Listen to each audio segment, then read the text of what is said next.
بسم اللہ الرحمن الرحیم۔ السلام علیکم ناظرین، آپ یوٹیوب چینل دیکھ رہے ہیں، میں عمران خان۔ پاکستان کی تاریخ میں آج تک کسی ڈکٹیٹر کے مارشل لا دور میں اس قدر ظلم نہیں ہوا جتنا عاصم لا میں عاصم منیر کر رہا ہے۔ موجودہ دور کا موازنہ نہ صرف یحییٰ خان کے دور سے کیا جا سکتا ہے، جب عوامی رائے کو روندنے کی غرض سے مجیب الرحمان کی پارٹی اور عوام پر فسطائیت کے پہاڑ توڑے گئے اور محض اپنے اقتدار کے لیے ملک کو دو لخت کر دیا گیا تھا۔ آج ملک میں جو ہو رہا ہے وہ سقوط ڈھاکہ کے دور کی یاد تازہ کرتا ہے۔ تب بھی جمہوریت کا گلا گھونٹ کر قانون کی بالادستی کا مکمل خاتمہ کر دیا گیا تھا، میڈیا کی آزادی اور احتجاج کا حق چھین لیا گیا تھا اور ملک میں صرف جنگل کا قانون نافذ تھا۔ اس جبر کے نظام سے نجات صرف تب ممکن ہے جب یہ قوم یکجا ہو کر کھڑی ہوگی، لیکن قوم آج تک حقیقی آزادی سے محروم ہے۔ اس ملک میں جب تک آئین اور قانون کی بحالی نہیں ہوگی، آزادی نہیں ملے گی۔ پوری قوم ایک مرتبہ پھر بھرپور انداز میں نکلے۔ ہمیں اس مافیا سے آزادی لینا ہوگی، اور آزادی لینا تب ہی ممکن ہوتا ہے جب کوئی قوم قربانی دینے کو تیار ہوتی ہے۔ میں خود اپنی قوم کی خاطر جیل میں بدترین حالات کاٹ رہا ہوں۔ یہاں موجود قیدی بھی اعتراف کرتے ہیں کہ ایسا سلوک تو کسی عام قیدی کے ساتھ بھی نہیں ہوتا جیسا کہ میرے ساتھ کیا جا رہا ہے۔ مجھے توڑنے کی ناکام کوشش میں میری اہلیہ بشرا بیگم کو بھی بدترین حالات میں رکھا جا رہا ہے، مگر میں پھر بھی آئین اور قانون کی بالادستی اور جمہوریت کی بحالی کے لیے قربانی دے رہا ہوں۔ حقیقی آزادی حاصل کرنے کے لیے ہم سب کو مل کر قربانی دینا ہوگی۔ میں اس ڈاکو ڈفر الائنس کے آگے کبھی نہیں جھکوں گا اور عاصم لا کو کبھی بھی تسلیم نہیں کروں گا۔ مجھے ساری زندگی بھی جیل میں رہنا پڑے، میں اس کے لیے تیار ہوں۔ اچھا، ایک بات یاد رکھیں، عمران خان صاحب فوج کے بارے میں کوئی بات نہیں کرتے۔ وہ فوج کو برا نہیں کہہ رہے، بلکہ وہ کئی دفعہ کہتے ہیں کہ ملک بھی میرا، فوج بھی میری۔ وہ عاصم منیر کے خلاف بات کرتے ہیں اور وہ فوج کو اور عاصم منیر کو الگ الگ رکھ کے دیکھتے ہیں۔ جو میں نے سمجھا عمران خان صاحب کے پچھلے چند ٹویٹس میں، مجھے یہ سمجھ آیا کہ عمران خان صاحب اب عاصم منیر کو اور فوج کو دو الگ الگ اینٹیٹیز دیکھتے ہیں۔ انہیں لگتا ہے کہ وہ فوج کو، بلکہ وہ کہتے بھی ہیں کہ فوج کے ادارے کو تباہ کر رہے ہیں عاصم منیر صاحب اور نقصان پہنچا رہے ہیں۔ یاد رکھیں کہ بہادر قوموں کو دنیا میں کوئی طاقت شکست نہیں دے سکتی۔ تمام پاکستانی جیل جانے کا خوف اپنے دل سے نکال دیں۔ میرا تحریک انصاف کے ذمہ داران کو بھی خصوصی پیغام ہے کہ اپنے دلوں سے جیل کا ڈر نکال کر لوگوں کی قیادت کریں اور جمہور کی آواز پر لبیک کہتے ہوئے قیادت فراہم کریں۔ خیبر پختونخوا میں آپریشن صرف اور صرف تحریک انصاف کو کمزور کرنے کے لیے ہو رہا ہے۔ ایسا ہی آپریشن ANP کے دور میں بھی کیا گیا تھا اور مشرف دور کی ناکام پالیسیوں کو اپنا کر ANP خیبر پختونخوا میں ختم ہو کر رہ گئی۔ میرا ہمیشہ یہ موقف رہا ہے کہ فوجی آپریشن کسی مسئلے کا حل نہیں ہوتا، بلکہ اس سے دہشت گردی، نفرت اور تباہی مزید پھیلتی ہے۔ قبائلی علاقوں میں کوئی نیا آپریشن ہرگز نہیں ہونا چاہیے۔ وہاں کے مسائل کا حل مقامی اور عوام کے منتخب نمائندوں کی بات چیت سے ہی ممکن ہوگا۔ صرف افغانستان سے رد عمل کی امید میں افغان مہاجرین کو جس بے دردی سے بے دخل کیا گیا وہ بھی افسوسناک ہے۔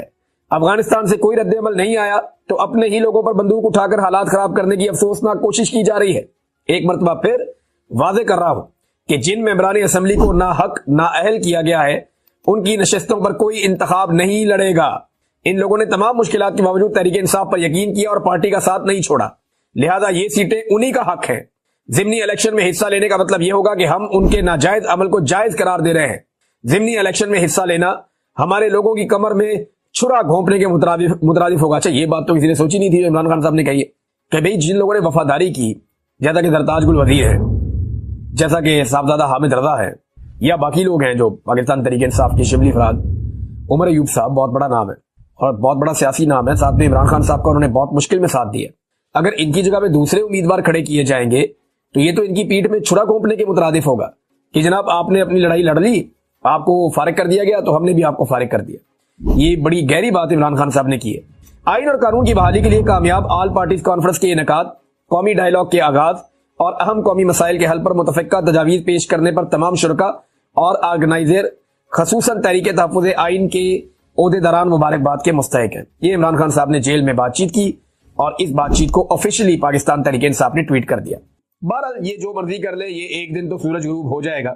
ملٹری اسٹیبلشمنٹ کے اقتدار کا سورج بھی غروب ہو جائے گا ایک دن، اور ایک دن یہ جو جھوٹی حکومت ہے یہ بھی دھڑم سے گر جائے گی، اور یہ اپنے بوجھ سے ہی گر جائے گی۔ پبلک نے تو فیصلہ جب کرنا ہے تب کرنا ہے، لیکن یہ حکومت چلتی دکھائی نہیں دے رہی۔ اس کا ریزن ہے انہوں نے ہر چیز ہی برباد کر دی ہے۔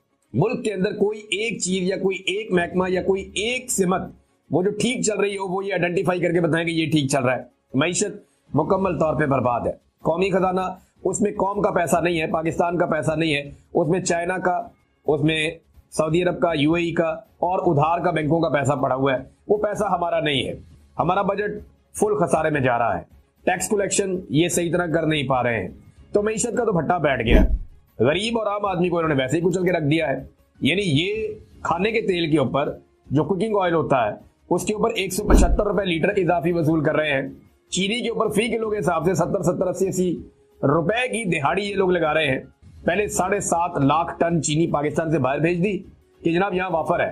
اور ساتھ ہی جب ہم نے اس وقت بتایا کہ یار چینی کم پڑ جائے گی پاکستان میں، مت بھیجو باہر، یہ بعد میں آپ کو امپورٹ کرنی پڑے گی مہنگی، اور بعد میں مہنگی امپورٹ کر لی اور اس بیچ میں عوام کی جیب کے اوپر ایک ڈاکہ بھی ڈال دیا. ایک اور چیز ہے ناظرین، یہ حکومتی صحافی بیچارے باولے ہوئے پڑے، روزانہ لکھ دیتے ہیں، بول دیتے ہیں کہ عمران خان ختم شد، عمران خان کی سیاست ختم ہو گئی، پی ٹی آئی ختم ہو گئی، لیکن پھر روزانہ اسی پی ٹی آئی کے بارے میں پروگرام بھی کرتے ہیں، اسی کے بارے میں خبریں بھی کرتے ہیں، سارا دن اسی پارٹی کو، اسی لیڈر کو ڈسکس کرتے ہیں، اور شام کو ایک ٹویٹ کر کے سو جاتے ہیں کہ عمران خان ختم ہو گیا. تو میرا نا ویسے ایک مشورہ پاکستان تحریک انصاف کو، وہ انہی صحافیوں کے جب پروگرام میں جائیں تو جب بھی یہ صحافی کوئی پولیٹیکل سوال پوچھیں تو ان کو چاہیے موسم پہ بات کریں، انٹرٹینمنٹ پہ بات کریں، فیشن پہ بات کریں، میوزک پہ بات کریں، سیاست پہ بات ہی نہ کریں. جب یہ اینکر سوال کرے تو ان کو جواب دیں کہ یار وہ تو ختم ہو گیا، آپ نے خود لکھا تھا ختم شد، تو جو ختم شد ہو گیا تو اس پہ آپ سوال کیا کرتے ہیں؟ چھوڑے دفعہ کریں، میوزک پہ بات کرتے ہیں. ان کو ذرا آئینہ دکھانا چاہیے. ایک پولیٹیکل پارٹی کو آپ یہ کیسے کہہ سکتے ہیں کہ ختم شد؟ یعنی اتنے برے حالات ہیں پی ایم ایل این کے، بیڑا غرق ہو گیا ان کا عوام کے اندر، آج تک ہم نے کسی نے نہیں کہا کہ ختم شد. ہاں یہ کہ انہوں نے اپنی سیاست تباہ کر دی، برباد کر دی. اور میں بار بار یہ کہتا ہوں کہ نواز شریف کے پاس چانس ایک ہی ہے کہ وہ عوامی مینڈیٹ واپس کریں. ایک ہی چانس ہے کہ وہ قوم سے معافی مانگے، وہ کہے جی ٹھیک ہے عوامی مینڈیٹ ہے، میں اپنے موقف پہ جاتا ہوں اور میں وہی بات کروں گا جو حق والی بات ہے، آؤ بیٹھ کے اسٹیبلشمنٹ کو سیاست سے باہر نکالتے ہیں، پھر تو میاں صاحب کی بات بن جائے گی. حالانکہ اگر اسٹیبلشمنٹ، پھر اس کا مطلب ہے اسٹیبلشمنٹ تو اینٹی عاصم منیر ہے.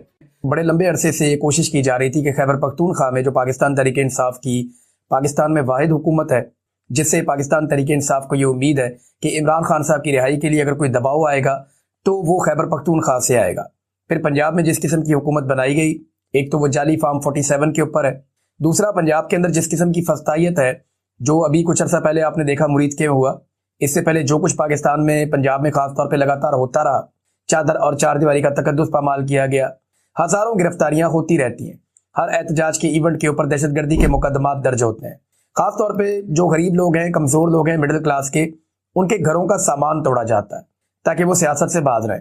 جب بھی ریڈ کرتے ہیں تو بندہ پکڑنے سے زیادہ توجہ اس بات پہ ہوتی ہے کہ ان کے گھر کو مکمل تباہ کر دیا جائے تاکہ یہ لوگ سیاست سے باز آ جائیں. اور لوگوں کا جب مالی نقصان ہوتا ہے وہ بیچارے کئی مہینے پیچھے چلے جاتے ہیں، بعض اوقات کئی سال پیچھے چلے جاتے ہیں.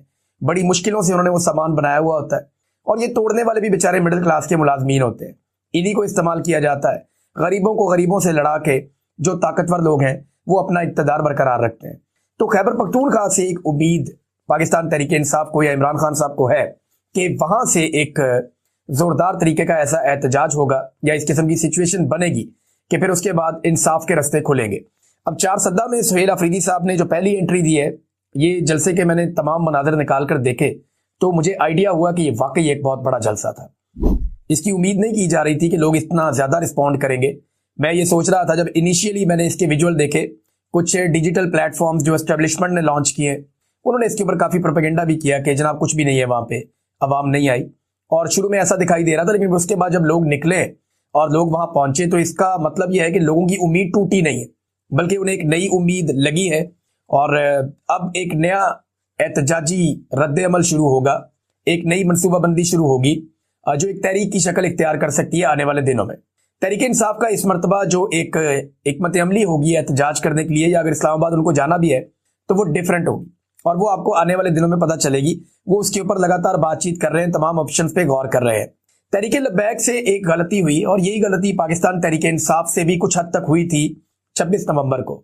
حالانکہ تحریک انصاف کے لوگوں پہ گولیاں چل رہی تھی، اس کے باوجود انہوں نے ویڈیوز بنائی، انہوں نے سنائپرز دکھائے، انہوں نے دکھایا کہ کس طریقے سے لوگوں کو گولیاں لگ رہی ہیں. انہوں نے زخمیوں کی اور جو شہید ہونے والے لوگ ہیں ان کی بھی ویڈیوز بنائی. لیکن جب رات کو لائٹ چلی گئی تو اس کے بعد پھر وہ کچھ بنا نہیں پائے، کچھ دکھا نہیں پائے. اور تحریک لبیک کا قتل عام جو ہے وہ کیونکہ دن کی روشنی میں ہو رہا تھا، فجر کی نماز کے بعد لوگوں نے اذانیں دی، اس کے بعد یہ قتل عام شروع ہوا تھا. اب اس میں کتنے لوگ مارے گئے، اس میں الگ الگ قسم کی سب کی اپنی رائے ہے. کچھ لوگ تو تعداد بہت زیادہ بتاتے ہیں،